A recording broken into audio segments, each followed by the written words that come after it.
मोहतरम यूसीएमओज area in charge और teams, अगर आपने पोलियो से रिलेट कुछ भी सीखना है तो आप मेरे चैनल पे जाएं और उसको सब्सक्राइब कर लें।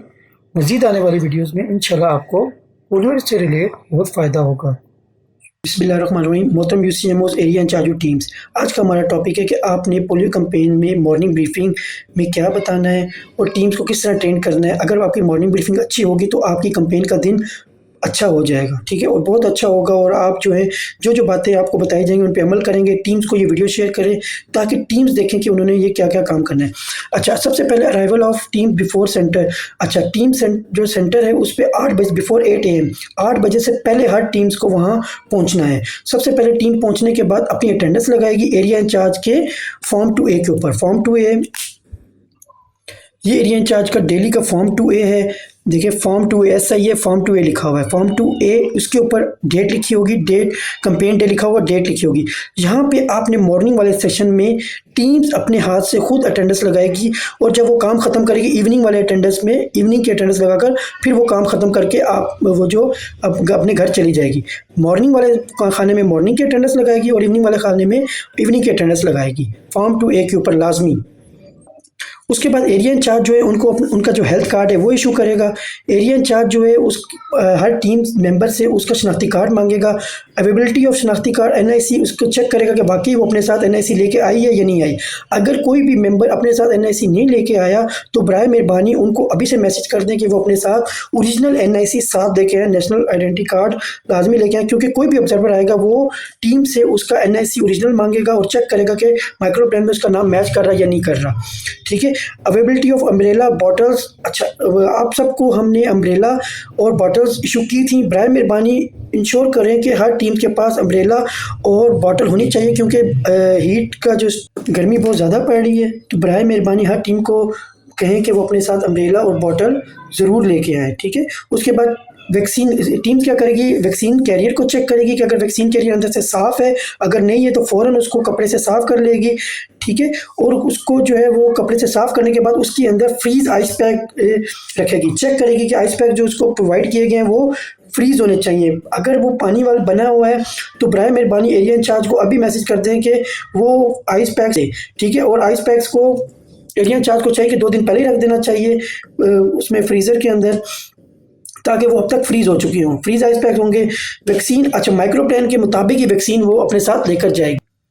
इस तरह का ऑपरेशनल प्लान वो अपने साथ लेकर जाएगी, ठीक है। ऑपरेशनल प्लान के अंदर जितनी डोजेस लिखी होंगी, अब इस जो टीम नंबर 1 है इसके अंदर जितनी डोजेस वो लिखी 49, तो इसका मतलब ये है कि ये हमारे पास 3 वायल्स लेके जाएगी, ठीक है, जिसमें 60 डोजेज होती हैं, ये 60 डोजेज लेके जाएगी, ठीक है।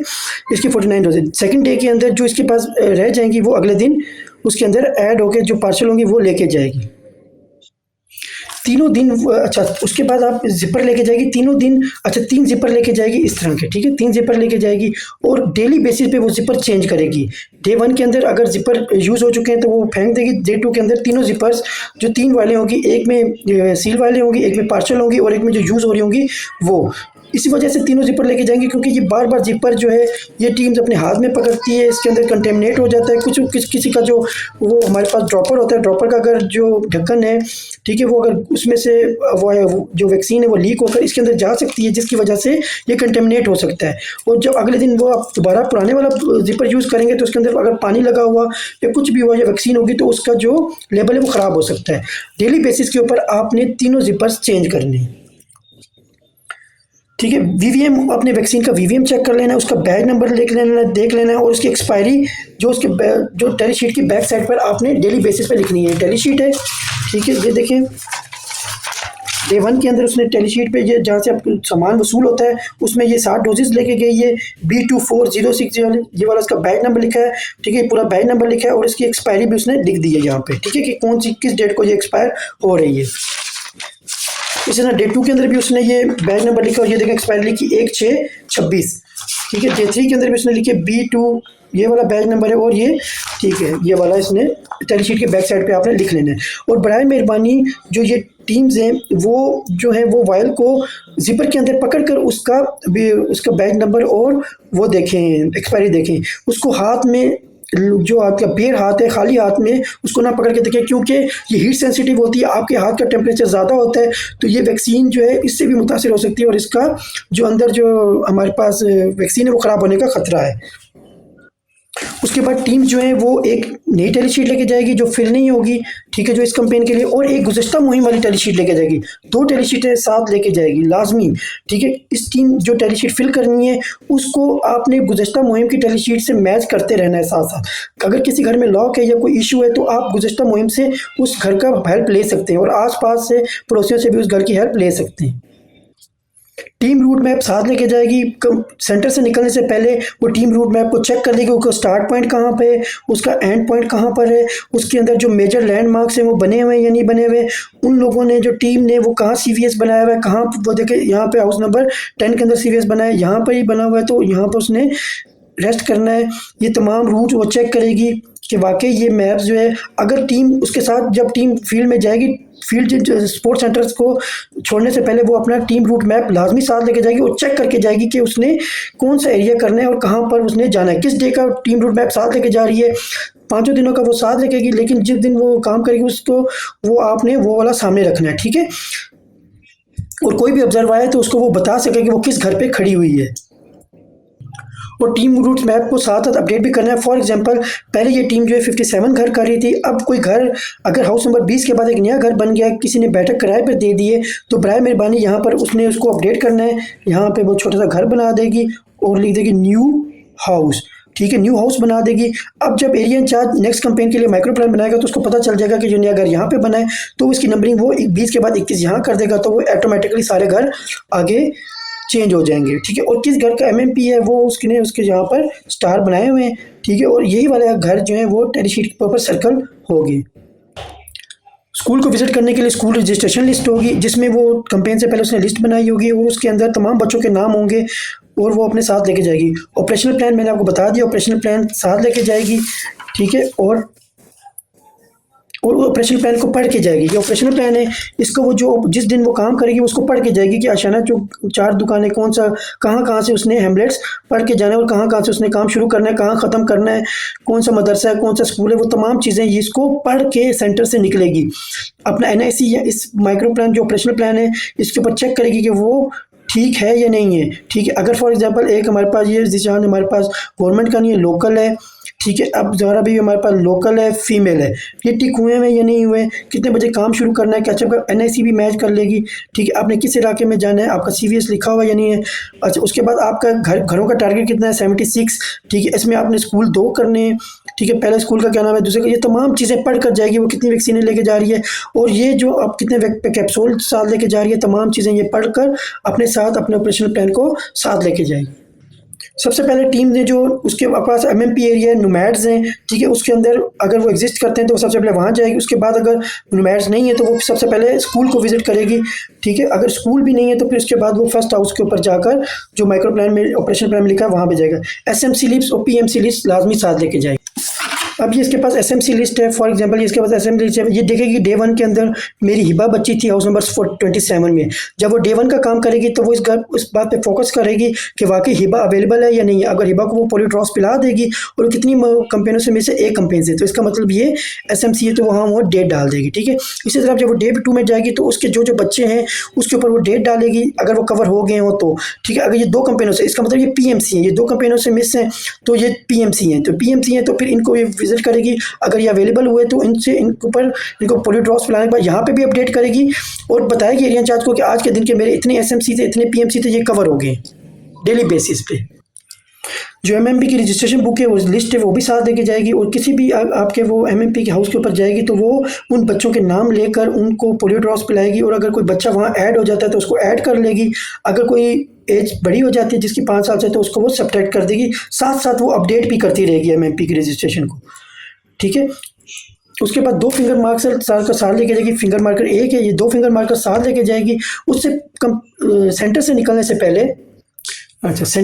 पहले वो मार्कर जो है मार्कर के ऊपर इस तरह टेप लगा लेगी, ठीक है। ये बैच नंबर लिखा होता है और ये इसकी मैन्युफैक्चर डेट लिखी होती है। इसके ऊपर यहाँ पे टेप लगा लेगी, ठीक है, ताकि इसका जो बैच नंबर है वो और ये जो इसके ऊपर जो शॉपर है वो ना ख़त्म हो, इस तरह टेप लगा लेगी, ठीक है, ताकि इसका बैच नंबर है वो बरकरार है। ठीक है, अब ये बैच नंबर इसका, ये इसके ऊपर जो शॉपर है वो इसके ऊपर जो लगा हुआ वो नहीं हटेगा, इससे इसका बैच नंबर महफूज रहेगा। जब आप रिटर्न करेंगे मार्कर तहसील ऑफिस के अंदर तो इसका बैच नंबर सेव रहेगा। ये हदायत पे अमल करें। ठीक है, इससे आपका बैच नंबर सेव रहेगा। अगर ये शॉपर उतर जाएगा तो ये बैच नंबर ख़त्म हो जाता है। दोनों फिंगर मार्कर्स को वो टीम्स एक दूसरे, अपना टीम मेंबर और टीम लीडर एक दूसरे के फिंगर के ऊपर निशान लगाकर चेक करेगी कि दोनों का काम कर रहा है या नहीं कर रहे। ठीक है, अगर नहीं कर रहे तो फ़ौरन ही चेंज कर ले। और फिंगर मार्कर को आपने यू डाउन पोजीशन में रखना है, अपनी पॉकेट्स में या कहीं भी रखना है तो उसको डाउन पोजीशन में रखना है ताकि इसकी इंक जो है वो नीचे ही रहे। अच्छा, डेट ऑफ ट्रेनिंग आपने टीम से पूछनी है, उसको बतानी है कि आपने किस तारीख को डेट ऑफ ट्रेनिंग ली थी, क्योंकि कोई भी ऑब्जर्वर आता है तो वो उसकी डेट लाजमी पूछता है कि आपने किस डेट को ट्रेनिंग ली थी और कौन कौन से थे कि इन्होंने ट्रेनिंग दी और उसमें क्या बातें डिस्कस हुई हैं। ठीक है, टारगेटेड अप्रोच मिस चिल्ड्रन पे करनी है। ठीक है, अगर कोई कह रहा है कि उसका बच्चा 12 बजे आ रहा है तो आपने 12 बजे ही उसको एनए कवर करने के लिए 12 बजे जाना है, क्योंकि वो कहेंगे कि अगर 12 बजे वो आएगा उसके बाद वो ट्यूशन चला जाएगा या कहीं और चला जाएगा। तो बराए मेहरबानी टारगेटेड अप्रोच रखें तो इससे आपके एनए कवर हो जाएंगे। अच्छा, उसके बाद मोटिवेशनल स्पीच आपने टीम्स को करनी है, उनको बताना है कि ये इतनी गर्मी है और इसमें आप काम कर रही हैं, ये आपका बहुत बड़ा काम है, बहुत आपको इसका अजर मिलेगा। ठीक है, न सिर्फ इस दुनिया में बल्कि आखिरत में भी इसका अजर मिलेगा कि आप ये एक नोबल काज के लिए काम कर रहे हैं। उनको मोटिवेट करना है कि इस गर्मी के अंदर कोई भी काम नहीं कर रहा, लेकिन आप लोग की हिम्मत है जो आप इसमें काम कर रहे हैं, तो हम जो है आपको, ठीक है। अच्छा, कंजप्शन ऑफ वाटर जो है वो आपने टीम्स को बताना है कि आपने पानी से ज़्यादा पीना है ताकि डिहाइड्रेशन ना हो और आप लोग इससे बच सकें। अच्छा, विटामिन ए के कैप्सूल भी इस कैंपेन में शामिल है। विटामिन ए के कैप्सूल आपने टीमों को रिवाइज करने हैं कि ब्लू कैप्सूल आपने 6 माह से लेकर 11 माह तक देना है और रेड कैप्सूल आपने 12 माह से लेकर 59 माह तक के बच्चों को देना है। और इनकी इफादियत क्या है? पहले आपने पोलियो ड्रॉप्स पिलाने हैं, फिंगर मार्क करना है उल्टे हाथ की छोटी उंगली पर, उसके बाद आपने ब्लू और रेड कैप्सूल बच्चों को देने। अगर किसी बच्चे की उम्र 1 साल से छोटा है, उसकी उम्र जो है वो तयन नहीं हो रही, अगर साल से थोड़ा सा बड़ा भी है तो वो वालिदैन कह रहे हैं कि हमें इनको कंफर्म नहीं है कि इसकी एज क्या है, तो आप उसको ब्लू कैप्सूल देंगे अगर वो 6 माह से बड़ा है तो। ठीक है, अगर एज कंफर्म हो जाए कि वाकई एज कंफर्म है तो फिर आप उसको रेड कैप्सूल देंगे अगर वो उसकी एज 12 माह से बड़ा है। ठीक है, पेरेंट्स को आपने मोटिवेट करना है कि वैक्सीनेशन के लिए। ठीक है, अगर आपके पास रिफ्यूज़ल आ जाता है तो उसके साथ आपने लड़ाई झगड़ा नहीं करना, उससे आपने प्यार से बात करनी है। अगर वो कहें कि हमने पोलियो ड्रॉप्स नहीं पिलाने तो उसको बराए मेहरबानी किसी भी किस्म की भी धमकी देने की ज़रूरत नहीं है। हमारी टीम्स जो हैं वो धमकी देने शुरू कर देती हैं। बराए मेहरबानी किसी भी टीम, किसी भी फैमिली से अपने कोई भी किसी किस्म की हार्श लैंग्वेज यूज़ नहीं करनी। उनको सिर्फ इतना कहना है कि आपने पोलियो ड्रॉप्स पिला लें, ये अच्छे हैं आपके बच्चे के लिए। अगर वो नहीं पिला रहे तो आपने सिंपल उसका टेली शीट के ऊपर रिफ्यूज़ल लिख देना है और अपने एरिया इंचार्ज को बता देना है। ठीक है। अच्छा, टीम लीडर्स की क्या ड्यूटी होती है? टीम लीडर्स ने पोलियो ड्रॉप्स पिलाने, फिंगर मार्क करना है, ये टीम लीडर की ड्यूटी है। टीम मेंबर जो उसके साथ होगा उसकी क्या ड्यूटी है? टैली शीट फिल करनी है और चाकिंग करनी है। ठीक है, बराए मेहरबानी टीम मेंबर्स अपने काम करें और टीम लीडर्स अपने काम करें, और दोनों एक दूसरे की हेल्प कर सकते हैं। लेकिन पोलियो ड्रॉप्स टीम जो मेंबर है वो पोलियो ड्रॉप्स नहीं पिला सकता, उसके हाथ में चौक होता है, वो चौक यूज़ करते हैं, तो चौक से बच्चे को डस्ट एलर्जी भी हो सकती है। तो बराए मेहरबानी पेरेंट्स इस बात पे भी एतराज़ करेंगे कि उन्हीं हाथों से आप चौक कर रहे हैं, उन्हीं हाथों से हमारे बच्चों को पिला रहे हैं, तो बराए मेहरबानी इस बात का ख्याल रखें। अच्छा, टीम पेरेंट्स पूछते हैं कि अगेन कैंपेन क्यों हो रही है, तो उनको बताना है कि हम ये इम्यूनिटी पैदा कर रहे हैं बच्चों को, हमारे एरिया के अंदर कोई पोलियो केस नहीं आ रहा है इसी वजह से कि आप लोगों की बच्चों की इम्यूनिटी इतनी ज़्यादा है, इतनी ज़्यादा अच्छी इम्यूनिटी है, तो जिस वजह से आप लोगों के बच्चे जो हैं वो पोलियो के मर्ज से सेव हैं, बचे हुए हैं पोलियो वायरस से। हालांकि हमारा एनवायरमेंटल सैंपल पॉजिटिव है, उसके बावजूद भी आपके बच्चे सेव हैं इसी वजह से कि आप पोलियो ड्रॉप्स हर दफ़ा पिलाते हैं। एएफपी का सवाल पूछना है। एएफपी का सवाल हर घर से पूछना है कि आपके घर में 15 साल से कम उम्र कोई ऐसा बच्चा तो नहीं है जिसको जिस्म के हिस्से में कमज़ोरी, फालिज या किसी किस्म की भी कमज़ोरी होगी हो, किसी एज के किसी भी हिस्से में, पैदाइशी है, कुछ भी है, तो आपने वो एंटर करना है। आप डॉक्टर नहीं है, टीम जो है वो डॉक्टर नहीं है। एएफपी का सवाल बहुत ज़रूरी है। एएफपी हमारी सर्वेलेंस को इंडिकेट करती है कि फॉर एग्जांपल अगर आप जो टीम्स हैं वो कोई डॉक्टर नहीं है, वो किसी को भी पोलियो या किसी को भी पैदाइशी मजूर नहीं डिक्लेयर कर सकते या किसी को पोलियो डिक्लेयर नहीं कर सकते, तो बराए मेहरबानी आपको कोई भी सस्पेक्टेबल केस लगता हो, जब पेरेंट्स कह रहे हो कि हमारा बच्चा पहले ठीक चल रहा था, अब इसके जिस्म के अंदर कमज़ोरी हो गई है, तो ये अब ये चलना छोड़ दिया है, या इसकी टांग में दर्द हो रहा है, या इसकी टांग जो है वो थोड़ा सा थोड़ा सा ये टांग में या पाँव में कोई लचक आ गई है, तो ये अभी ये थोड़ा सा टेढ़ापन आ गया या कुछ भी आ गया, तो आपने फ़ौरन उसको टेलीशीट की बैक साइड पे लिखना है। उसके बाद एरिया इंचार्ज और यूसीएमओ को इन्फॉर्म कर देना है। जब इवनिंग मीटिंग होगी तो उसमें आपने इन्फॉर्म कर देना, उसकी मुकम्मल डिटेल लेनी है, एड्रेस लेना है, फ़ोन नंबर लेना है, तमाम चीज़ें लेनी है। ठीक है, एरिया इंचार्ज और यूसीएमओ अपने तौर पर एएफपी केस को नहीं कह सकते कि इसको एएफपी ना लिखो, कुछ भी नहीं। अगर आप नोट कर रहे हैं तो अच्छी बात है। ठीक है, डॉक्टर्स आएंगे, सर्वेलेंस ऑफिसर्स आएंगे, वो चेक करेंगे, वो खुद इसको डिक्लेयर करेंगे ये एएफपी है या नहीं है। ठीक है, आपका काम सिर्फ इतना है कि आपने उसको नोटिफाई लाजमी करवाना है। अच्छा एएफपी भी हमारे पास काफ़ी टीमों ने हमें अच्छा एएफपी भी दिया है जो वाकई एएफपी था। ठीक है, अगर किसी को इंजेक्शन लगा है, हिप्स के ऊपर इंजेक्शन लगा है और उसको चलने में मुश्किलात हो रही हैं चलने के अंदर, तो बराए मेहरबानी ऐसे बच्चे को भी आप नोटिफाई करवाएं। ठीक है, 0 डोज।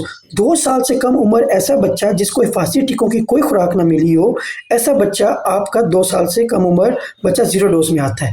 अगर एक बच्चा है, ये हिफाजती टीकों का कार्ड है। ठीक है, अगर उनका ये कार्ड बना हुआ है तो इसमें चेक कर लेना है। ठीक है, अगर पोलियो के कुछ जो हमारे पास डेज जो होते हैं वो बीसीजी के नहीं डेज होते हैं। ठीक है, अब वो क्या करते हैं, एरिया इंचार्ज इसको ओपीवी पिलाकर इस यहाँ पे डेट डाल देगा। हेपेटाइटिस बी अगर उसको लगा हुआ है तो अगर वो 24 घंटे के अंदर आ गया तो उसको लगा देते, अगर नहीं आया हुआ तो इसके ऊपर क्रॉस करके यहाँ पे अगर ओपीवी दे के आप टीम्स को दे देता है।